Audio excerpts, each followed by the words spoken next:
There has never been a better time in human history to build a business. How many people here have thought at some time, I really want to own my own thing?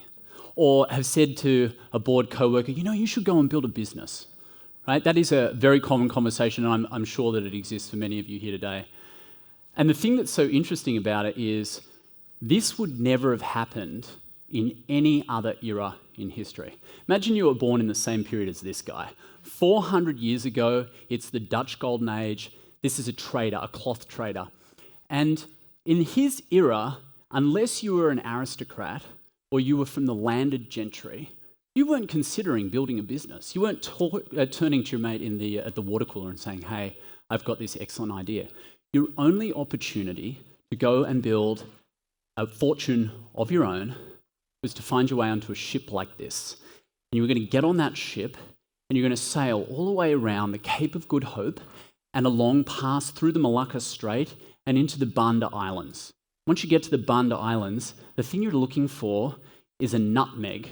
Now this is a nutmeg fruit. It's about the size of a golf ball. And what you're going to do as soon as you have managed to find this, you're going to stuff it into your pantaloons, and then you're going to hold it in your pantaloons for the next 9 months. You're going to get it back to Amsterdam, and you're going to sell it on the black market. And if you successfully manage to do all of that, then you can retire on the Herengracht of Amsterdam as a rich person. You can only be a male to do this, by the way. And by doing all of that, you have only dealt with the small risk of a 45% death rate on the way from Amsterdam to the Cape of Good Hope. Today, when we talk about Elon Musk and the enormous fortune that he's built, we're like, hey, that was so cool. He bootstrapped a business and built and cooked eggs while he was building it. So we should be considering ourselves as very, very lucky, because never have we had the opportunities like we have today. Just consider the opportunities and how they have evolved over the 20th century and now the 21st century. Some of the biggest technological leaps in the last century. For aeroplanes to reach 50 million users, it took 68 years. By the time that television had rolled around, it was 22 years. For those of you who, like me, were already alive at the birth of the internet, it was already 7 years. I had the good fortune of going to college right when Facebook was created. It was 3 years by then. And this is insane. Pokemon Go did it in 19 days to get to 50 million users, right? So the speed at which you can access global markets is unlike ever before. And part of the reason for this are three things. Firstly, the distribution and accessibility of computational technologies. Secondly, the ready availability of risk-prone capital. And finally, the world's first truly global market. You no longer have to behave like the Dutch traders that I just referred to. And yet, in spite of all of these things, we are seeing the biggest waste of human talent in history. So many people are still stuck in completely unproductive jobs. 1 million people are paid every day to make other people click on ads. That is insane. 60% of really talented people say, I want to go and build a business, and 3% of them actually do. Now, I don't want to make light of this because there are some structural disadvantages in terms of building businesses. People have still the disadvantage that some of the founders of the top companies still go to elite universities. The majority of them are still men, and the majority of them come from geographies where there are large existing industries. But those are not the main reasons that might prevent you as individuals from going to start a company. The reasons that people don't go and start companies are more familiar. They say, I don't have a co-founder. They say, they don't have access to capital. They say, I don't have the personal finances to go and do it. And all of these are very legitimate reasons. They're solvable, but they're very legitimate reasons. The number one reason that I think is inexcusable, and the reason I am here to talk to you about today, is that people say, hey, I don't have a business idea. Because I don't have a business idea, I can't go and build a business. And I say to you, we are living in the age of opportunity, and you are surrounded by opportunities. And so if your excuse for not going and building a business is that you don't have a business idea, you need to think harder, and I'm going to help you do that today. Why is it that I'm even talking about this? Antler, our hypothesis is that you can actually take brilliant individuals and you can bring them into programs in order to get them to generate businesses which go on to be high-growth technology companies. We see more than 50,000 applications globally for our programs on an annual basis. And so we spend our lives considering this very moment of genesis when a company is created. And we routinely hear so many of the same difficulties by entrepreneurs or by people considering taking risk for the first time. So here are my 3 essential ingredients to bake a startup. Let's walk through them. You really only need 3 things. You need a problem, you need a solution, and you need great people. And it sounds really simple because it actually can be. Let's talk about the problem first. If you are like me, when you are looking at a new Where's Wally page, you're like, holy shit, I can't find Wally. There's too much. There's too much in your face. I'm like that. But if you sit down and spend a little time and act methodically, then you can always find him there, right? And the same is true for a business idea. We are surrounded by them, and you need to think about, well, where can you spot one of these ideas? And the answer is that we see ideas typically emerging from 4 areas. There are people who have spotted white space, okay? And this probably doesn't apply to many of you in the room, and if it does, please come and speak to me after the presentation. People spotting white space, it means I am a computer vision researcher, and I have found a novel way to allow a computer to see the world, and I'm going to patent that innovation, and I'm going to sell it to a major technology company. That's true white space. A second type of business that we see really regularly are the people who say, you know what, I'm not going to be part of the gold rush running to get my own nugget of gold. I'm going to sell the picks and shovels to those gold hunters. And this is a very common type of business and a common type of investment thesis for VCs. But it can be easier than this, right? Because one of the most common ways to build a business, particularly in a peripheral market, is to replicate or resuscitate a business. What are some examples of this? Essentially, it occurs in 2 different places. You have a functional replication. That's where, for example, somebody says, a business comes along and says, we can distribute our workforce and hire them on a demand basis, and we can do that in the case of Uber with ground transport. We can do that in the case of Airtasker with general services for the household, right? That is a functional application of the same type of business model. The other one, and a much simpler version, is simply a geographical replication. A lot of Australia's biggest technology businesses are in fact just direct copies of businesses that exist already in the United States or also in Europe, right? And so if you're looking for a business model, a cheat's way to do it is to just look abroad. But for those of you who want to be a little bit more creative, there is one guaranteed way to really find something interesting. And I'm going to call it tinkering, okay? And this is the fact that each and every one of you at the moment has spent a lot of time in whatever industry it is that you work in. And inside your workplace, I'm pretty sure there is some shit process that is currently being handled by Google Docs. Is it true? You've got this Excel sheet that everybody has to deal with, and it's a real pest. Alternatively, some people here are consultants, and they sell the same piece of work over and over again, and it's really boring, and it could possibly be turned into a technology company.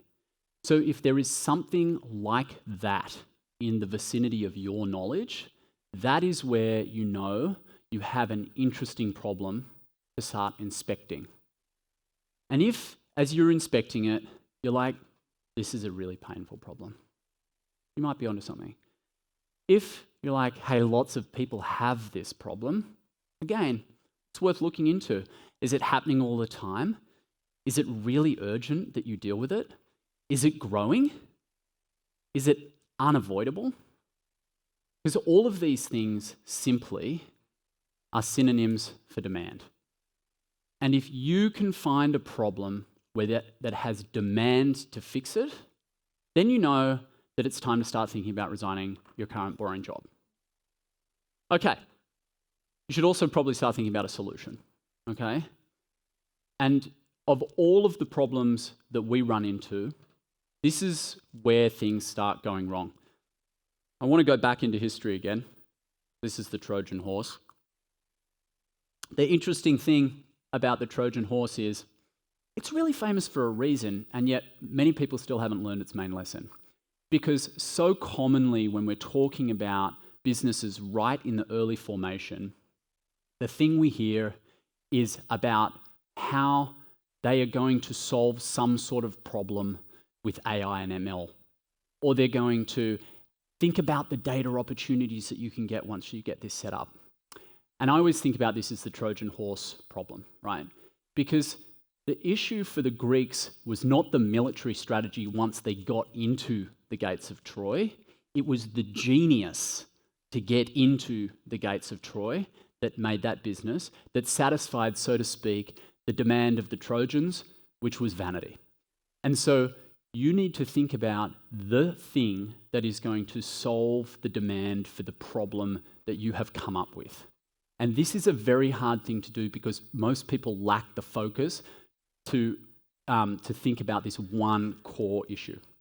So my advice to you is to think about how you build a core before you expand. And that is the initial niche where your business is going to focus. Do not get stuck on all of the ancillary business opportunities that might be possible once you have built this giant company. It is so tempting to think about all of the things that you might be able to do, but you really need to just start with your core. Think about how it worked in the case of Google, right? Google comes along, the internet experience, it's pretty shitty, right? Nobody can search properly, nobody knows how to work their way through information. These guys come up with a really genius solution to allow them to search the internet. And then they say, you know what? We've captured search. Why don't we think about the fact that within search, a bunch of these searches have a commercial meaning? So we can start to control advertising. So we're going to put what is now one of the greatest ever technology businesses on top of search, which is Google AdWords. And then they said, and only then did they say, you know what? We want to know about the human. And we are going to create a whole series of different free products that are going to mean that humans want to interact with us and give away all of their information so that we can more correctly identify them when we sell ads to them, right? It makes perfect logical sense once you get to the far side. But so many people, when they are starting their businesses, want to be there when what they need is the genius that is here. Finally, let's talk a little bit about the people, because I'm sure that so many of you are familiar with venture capitalists' statements of saying, you know, we only invest in founding teams. And yet it seems kind of unusual that the majority of conversations look kind of something like this. And that is 3 friends having pizza on a Friday night. 2 of them are accountants, 1 of them works in construction. And they're thinking to them, and one of them says, hey, that was a pretty crappy user experience that we just had getting that pizza. What we could come up with like a business that like really improved routing on pizza delivery. And the other one's like, yeah, that's cool. I've heard there's heaps of margin in logistics. Like, let's do that. I have some really bad news for you if you're in this situation. You are probably going to fail, because what you need to build a brilliant business is an unfair advantage. And I'm going to link this back to you about the concept of tinkering. So often when people are looking for a business idea, they think that they can spot something in the distance, like the accountants and the pizza. And the reality is, it's not that they are spotting something in the distance, it's just that they are largely ignorant of that particular problem.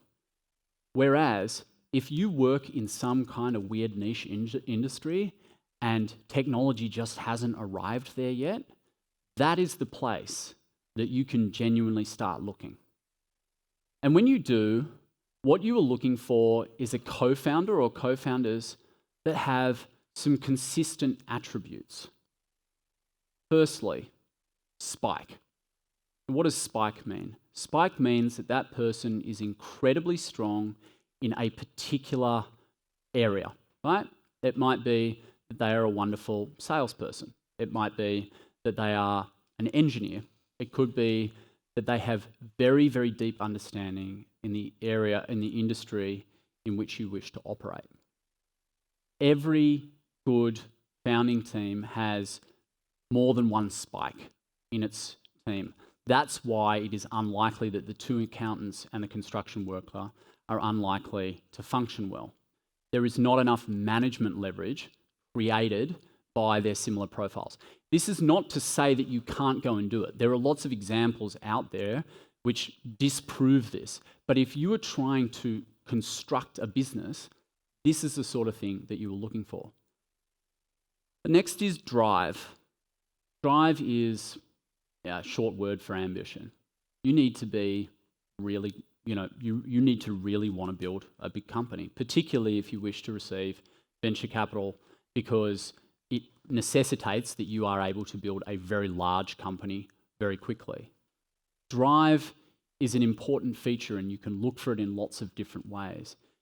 Has somebody formerly been a chess champion or a professional athlete or a concert musician? These are things that we look for to try and assess what sorts of evidence exists in somebody's character and in their background that indicate that they might have the necessary drive. But I know that there are probably a lot of cynics in the audience who have been to the co-working spaces of Melbourne and Sydney and have heard the term entrepreneurs, and that is why it's also important that the people have tenacity, right? It's all well and good saying that you want to be really rich and want to build a really big company. Unfortunately, what it comes with is an urgent need for tenacity. And that is the thing that is going to make you get up day in, day out when it is really tough, which it will be when you build your business, and are able to keep going. And if you can find a co-founder that shares all of these three traits, then you know that you're starting to cook with gas. And finally, what you need to think about is whether or not you have complementary skill sets. Because as I said, a lot of building a business is about creating management leverage across the group. What do you have, what do they bring that allows you to do more on very, very small amount of resources? So, what is it that you need to do now if you want to build a business? It's simple. Firstly, look within your own domain. Look within your own expertise. I know that this sounds really obvious, but I deal with it on a day-to-day basis. And people so rarely look within their own expertise. It takes a really long time for people to start realizing that they have to look close to home to find opportunity, and that in fact, opportunity is so often in front of us. Secondly, think about what your skills actually are. Make an adequate appraisal of your skills. Most likely, if you are a developer, you are probably not also good at commercial. Okay? Just a common one that we see is a belief that you're going to be really good at commercial. Likewise, if you're commercial, don't believe that you can code, because you probably can't. Right? And finally, take the leap. Ultimately, you can only build a business, like so many people should be, by being willing to take on the risk. But the opportunity to do that is better than ever before. And just remember that whatever you build may be nutmeg today, but it can be a household product tomorrow. Thank you.